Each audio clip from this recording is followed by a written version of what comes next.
This is Rome, the centre of the Roman Catholic world. Here, in around 1630, Pope Urban VIII heard Gregorio Allegri's Miserere for the first time. And he found the piece so beautiful, he decreed that it should never be sung outside the walls of the Sistine Chapel. Yet today, the Miserere has become one of the most popular and recorded pieces of sacred music ever written.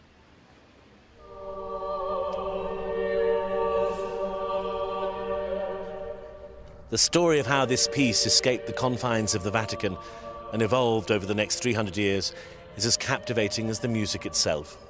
It's a tale that involves Mozart, an obscure English music scholar, a choir master from Worcester, and a recording made here in Cambridge in the 1960s. They all helped to transform Allegri's 17th century original into the iconic work we know today.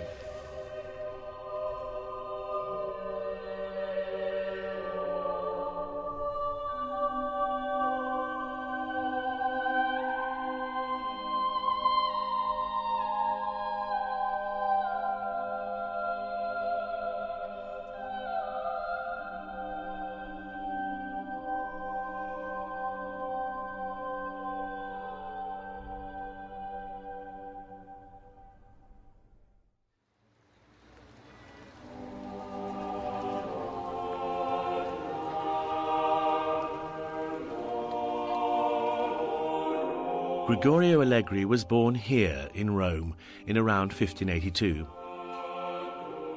From an early age, the Catholic Church and its music had a huge influence on him. Although we know little about Allegri's early life, we do know from church records that in 1591, when he was about 9, he joined the choir of San Luigi dei Francesi in Rome. It was a time when the Catholic Church was still at the height of its power, and as head of state, the Pope wielded huge influence not just on religious matters, but over virtually every aspect of life. And this was particularly true of music, as at the time the Catholic Church was by far the biggest single patron of the arts.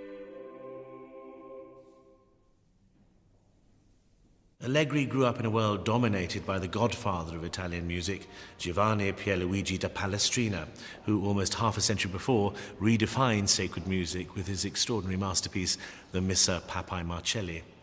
This piece would have a huge influence on Allegri's own music.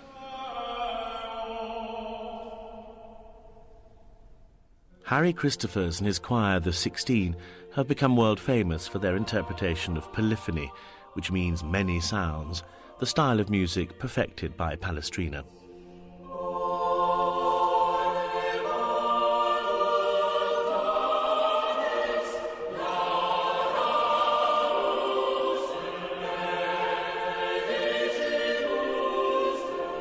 Palestrina had really developed the polyphony as we know it, and it was his music that really the popes revered. Allegri was brought into the sacred world of the papal chapels, and everything he did in the musical world would have been under that influence. The young Allegri would have learned the intricacies of polyphony well. After his time as a choir boy, he became the pupil of Giovanni Maria Nannini, an intimate friend of Palestrina's. He must have shown considerable talent because at the age of 25, he took up a post as singer and composer at the cathedral in Fermo, on the outskirts of the Papal States. Then in 1628, he returned to Rome, and following in Palestrina's footsteps, he joined the choir of the Sistine Chapel. And it was at some point in the next decade that Allegri composed his masterpiece, the Miserere. It was written for the Tenebrae service, which means shadows or darkness, symbolizing the extinguishing of the light of Christ. Performed only in Holy Week at the end of a service dominated by simple plain chant, this haunting setting of Psalm 51 would have sounded particularly poignant in its spirit of humility and repentance.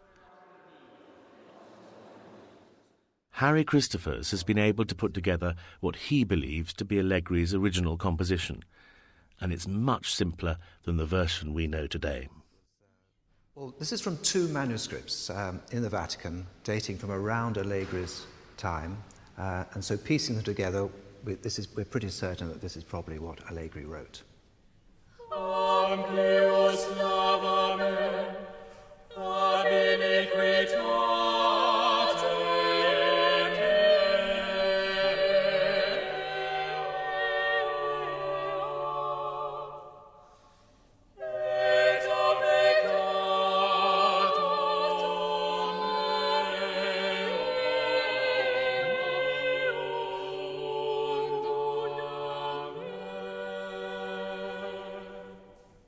Well, it's very simple, isn't it?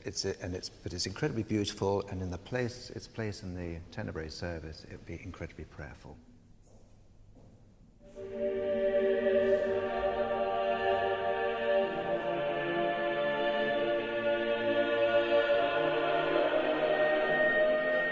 Allegri wrote his piece for two contrasting groups, a main choir and a solo quartet. Along with simple plain chant, they take it in turns to sing each of the 19 verses, and both choirs finally join together at the end.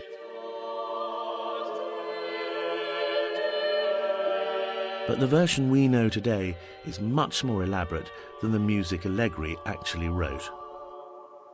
Allegri's original was very much basic, it was bare bones. It followed on again from the fact that in the Tenebrae service it had become custom that at the end of the service you would hear a piece of music. You know, up to that point in the service you'd had one bit of music, the Lamentations. The rest of the service was plain song or said. So this final piece of music was very, very special.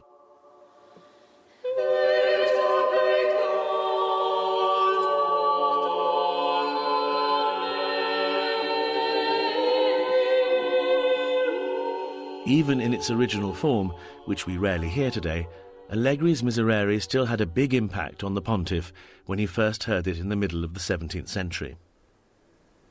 Pope Urban was delighted with the piece.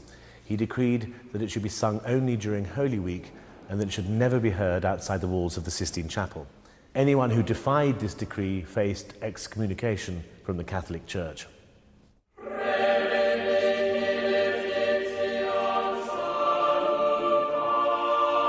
So, for almost a century and a half, Allegri's Miserere could only be heard here, in the Sistine Chapel, by a select few. The manuscript was never published, and the piece could only be performed as a highlight of Holy Week. Thanks largely to Pope Urban's decree, Allegri's Miserere soon achieved legendary status. And the Tenebrae services featuring the piece became a must-see event for the wealthy on their grand tours of Europe. But in 1770, a precocious teenager dared to defy Pope Urban's edict. According to legend, this 14-year-old, having heard the piece only twice, went home and wrote it down from memory, thus creating possibly one of the first bootleg editions in musical history. It's astonishing to think that a teenager could remember with such apparent ease this long 12-minute piece. But then, this was no ordinary teenager. This was Wolfgang Amadeus Mozart.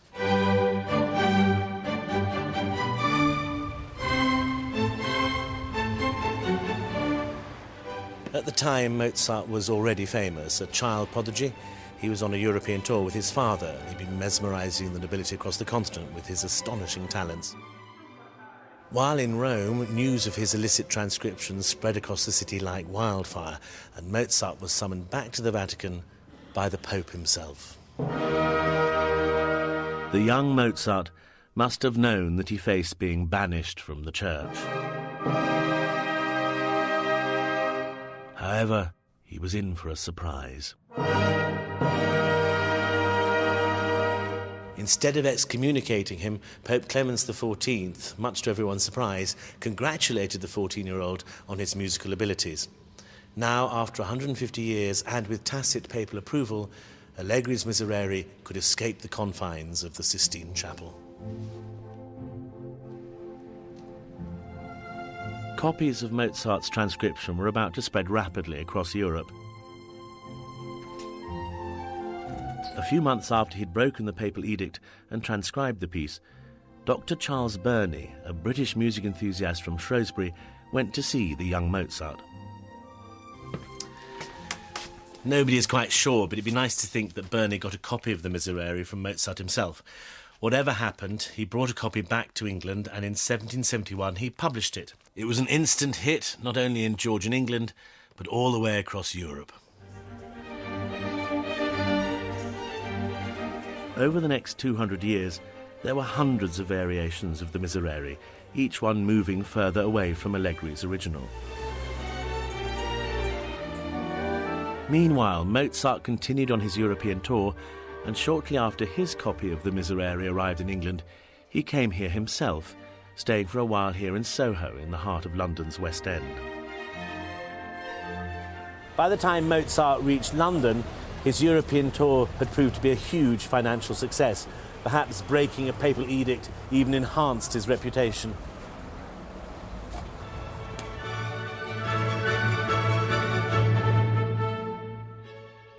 During Allegri's time, and indeed when Mozart had heard the piece, the highest parts were sung by a very particular kind of singer.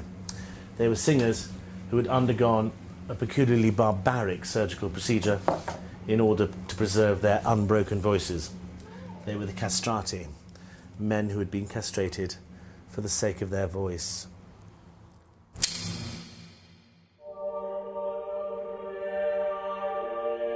For just over 300 years, the castrati were the star singers in the Cappella Sistina.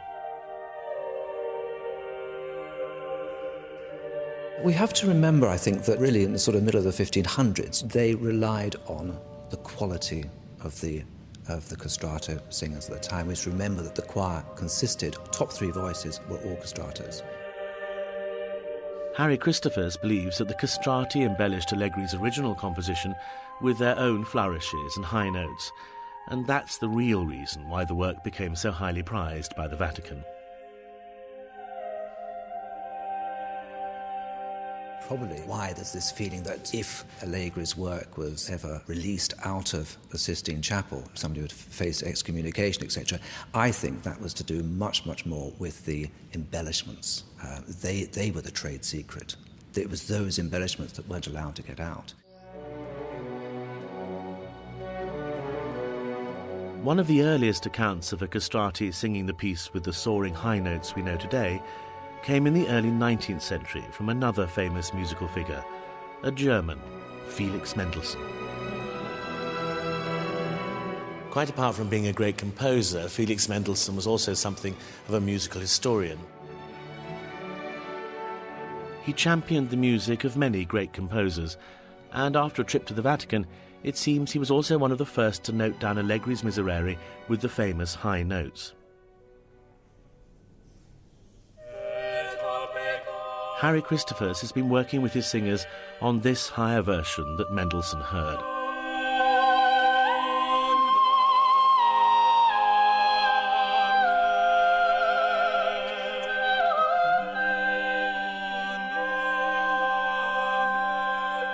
I actually really enjoy singing the piece. For me, it sits quite comfortably in my voice, and I quite like singing high.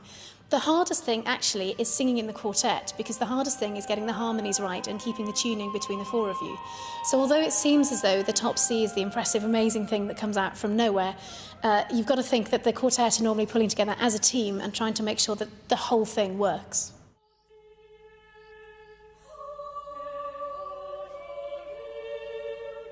This is King's College, Cambridge, home to one of the most famous choirs in the world. In the 1960s, they performed the new version of Allegri's Miserere, this time in English. It was written by Sir Ivor Atkins, choir master of Worcester Cathedral, who had brought together many different interpretations of Allegri's Miserere, including extracts from Burney's and Mendelssohn's transcriptions. In 1963, Sir Ivor's successor at Worcester, who then became choir master of King's College, Cambridge, decided to record Sir Ivor's version. It would prove to be a phenomenal success. That choir master was Sir David Wilcox. Now, the big question, of course, that most people want to know is about the famous treble solo, which goes up to a very, very high C. Ah, this is Roy Goodman, who was a very, very good chorister. He came from Hull in Yorkshire. I should think he was 12 and a half, maybe 13, because he's So at very the end of experienced. his career as trouble, Yes, experienced. we were already waiting to go, and nobody, Roy Goodman hadn't arrived. And I thought, oh dear, I'm sure I said 4, you know. But he arrived breathless. About 5 minutes later, he said, I'm terribly sorry, we had a rugger match today, and I was captain. I couldn't leave. And it was so good I couldn't believe it, because it is a difficult piece.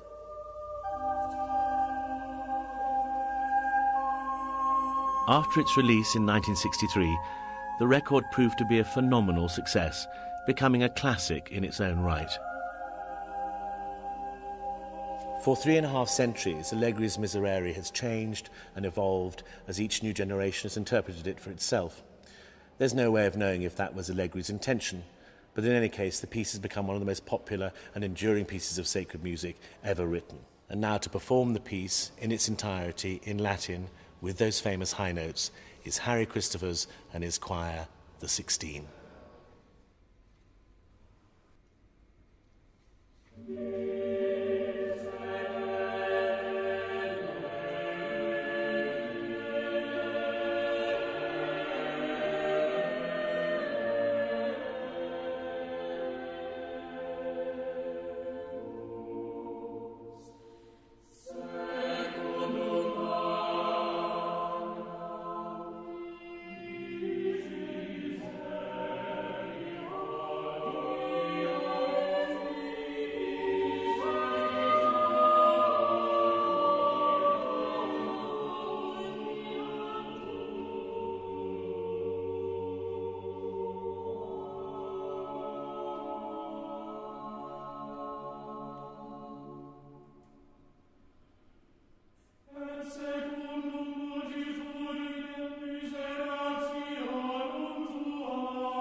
In an hour and a half here on BBC4, the sacred music continues as celebrities and scholars alike reveal their top 10 sacred classics. Don't miss it.